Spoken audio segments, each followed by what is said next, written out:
Hey there, this is Andrew, bringing you another Keyforge deck reveal and review. This one's going to be a Mass Mutation deck. I was just listening to a recent Sanctimonious podcast. Definitely recommend them if you haven't given them a try, but they were talking about Mass Mutation and just what a boost the enhancements give to the kind of just discovery aspect and feel of the game, and definitely agree with them there. It's super good. Especially going and opening some AOA, which, those are kind of lower powered too. So if you're not excited about what you're going to be able to get to do when you play, and, there's just comparatively little to discover when you open compared to Mass Mutation. Mass Mutation is good stuff, it's fun, and who knows what could be around the corner. Anyway, this one is Glennazil, the Leader of Home. Alright. I'm going to guess Deist, Untamed, and Star Alliance. Ooh, I got two right. Deist, Star Alliance, and Saurian, not Untamed. Maybe I'm getting better at this, who knows. Maybe it's a fluke. Alright, let's see what we have got. We'll start with the Deist. Oh, cool, a Brabble. This is nice. It's a 2-power imp with Destroyed. Your opponent loses an amber. If it's not your turn, your opponent loses 3 amber instead. That's really nice. Yeah, that's a really nice effect. Dark Minion is a 1-power mutant with Enhance a damage icon, and Destroyed, deal 1 damage to each enemy creature. I like that too.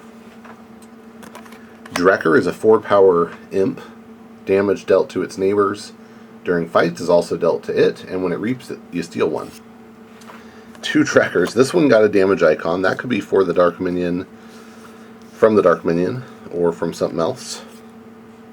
Alright, and then on to Infernus already. This is a 4-power demon. With play, purge up to 2 cards from a discard pile.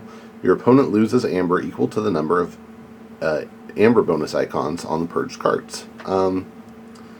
Yeah, that's really nice. Really fun to have that against Mass Mutation, but just all around a good card. I don't think it's game breaking, but it can be very good.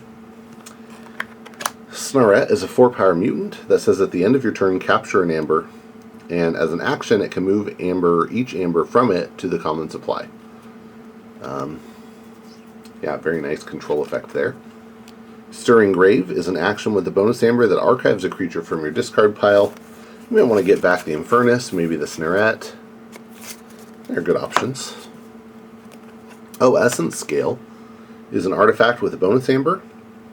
It can exhaust to destroy a friendly creature, and if you do, ready and use a friendly creature that shares a house with the destroyed creature.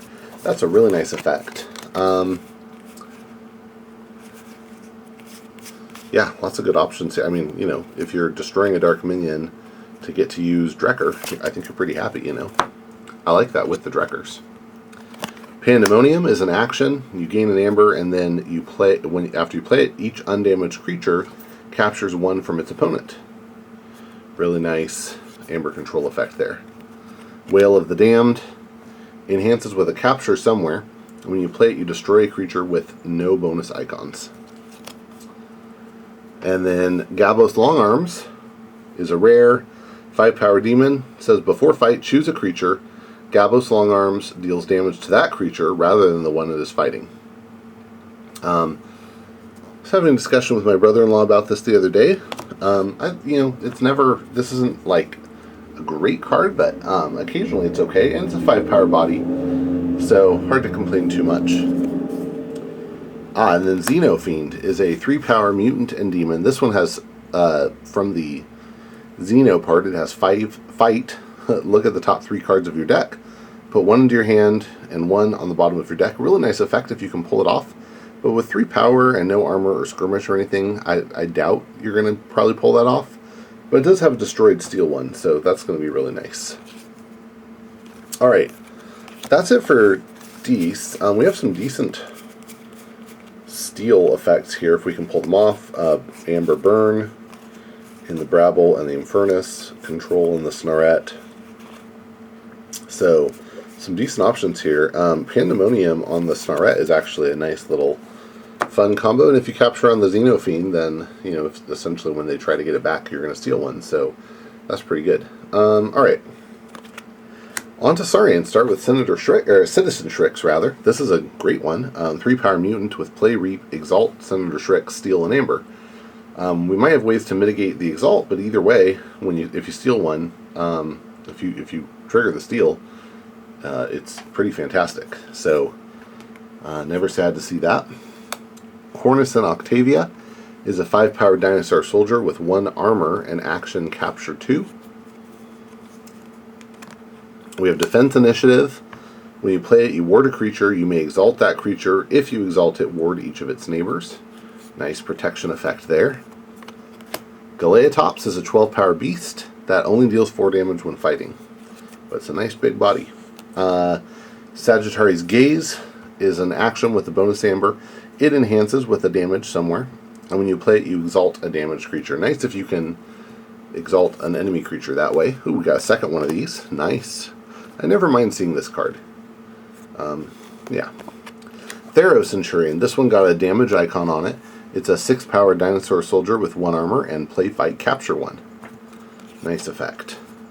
We got Ancient Power. It's an action with a bonus amber that wards each friendly creature with amber on it. Ooh, if you can pull that off, like do the Pandemonium with a bunch of creatures out, and then Ancient Power the next turn, you're going to be happy. That's pretty cool. Blast from the Past is an action. When you play it, you exalt a friendly creature. Then you archive a Saurian creature from your discard pile, and you deal damage equal to the archived creature's power to an enemy creature. Yeah, we could do 6 with the Thero, 12 with the Galeatops, 5 or 3. I mean, yeah, those are good options. Archiving the Citizen Shrix seems nice. Oh, and we also have a Gladiodontus. This is a 15-power mutant. This one got a capture and a damage icon. It enters play stunned. It only deals 5 damage when it fights. But after it fights or reaps, if this is the first time it's been used this turn, you ready and enrage it.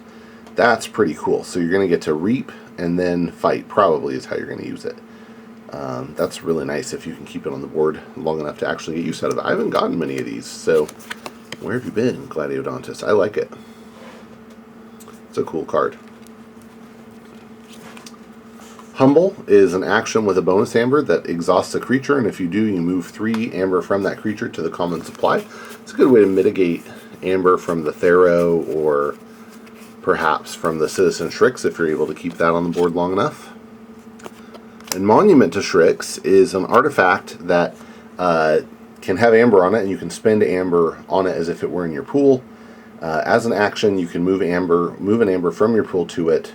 If Citizen Shrix is in your discard pile, you can move 1 from any player's pool to it instead. So it works like Safe Place. You know, you can put amber on it, but if you can get your opponent's amber, that's even better, right? All right, that's a pretty interesting Saurian. I like it. I like the Ancient Powers for sure. Yeah, seems fun. All right, Star Alliance. Access Denied is an upgrade with a bonus amber that says this creature cannot reap. Very nice card there. Commander Chan is a 4-power human with Fight, Reap, Use another friendly creature. Very nice. That's going to be really nice with like some of their cards, like the Shrix. That'd be really nice with the Shrix, or the Drekkers. Lots of good Reap Steal options. Crewman Yorg is a 3-power human thief. Added a capture icon to the deck. And action, if Crewman Yorg has no Star Alliance neighbors, steal 1. Okay, seems pretty good. Hadron Collision. This one has a capture icon on it. When you play it, you remove a ward from a creature and deal 3 damage to it. This damage cannot be prevented by armor. That's, yeah, a really nice way to just blast something.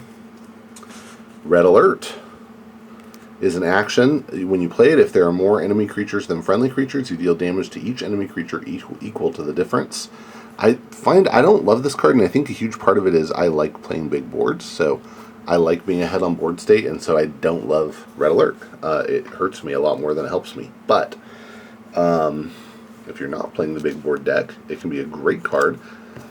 And, this has some big creatures, but it doesn't have it. I don't think it's over-indexed on creatures. Let's see. 1, 2, 3, 4, 5, 6, 7, 8, 9, 10, 11, 12, 13, 14, 15, and we still have 7 cards to go. I think it's about normal, maybe a little under average. So Red Alert's probably good here. Scout Pete is a 4-power alien with Play, Fight, Reap. Look at the top card of your deck. You may discard that card. Got 2 of those. These are nice for filtering. I don't love them as much as like a Lyco alien, where you have that fight effect with the skirmish to filter a little more and actually add a card to your hand. I like that a lot better. But what you gonna do? Secure Droid is a 4-powered robot with Taunt, and it can be played as an upgrade, and then it gives the creature it's attached to Taunt. Here's another one. That'd actually be pretty nice to put on like the Gladiodontus or the Galeatops to turn those big giant creatures into taunts that will stick there. Sensor Chief Garcia is a 3-power human with Play, Fight, Reap. Your keys cost +2 during your opponent's next turn. That's always nice. John Cargo is a robot with Reap. Discard the top card of your deck and reveal your hand. Archive each card that shares a house with the discarded card. That's interesting. You're giving your opponent so much information there, but at the same time, you can really go pretty fast through your deck there. And the Scout Piece actually work nicely with it because you can discard if it's not a card that you want to use with the John Cargo. So that's a pretty cool synergy there that I hadn't noticed before. Wow, 2 John Cargos. That's kind of crazy. Interesting. So, that could lead to some pretty crazy deck filtering, where you're leading to big Saurian or Death turns. There's some fun stuff to do there. Let's see, though. Might fall a little short on Amber. We have 1, 2, 3, 4, 5. And I think we counted 3 here. So 8. So I think we fall a little short on Amber. We're going to have some OK Steel effects and be able to use those, and that's good. But probably a little less Amber generation than I would want, which means we want to be on the board, which means we're going to not love these little creatures. We're going to not love having a Red Alert. So a little bit of counter synergy there, but fun nonetheless. And if you could get the Johns and the Petes working together, that would be pretty insane. So that was Glennazil, the leader of Home. Hope you enjoyed it and that you'll get out and forge some keys.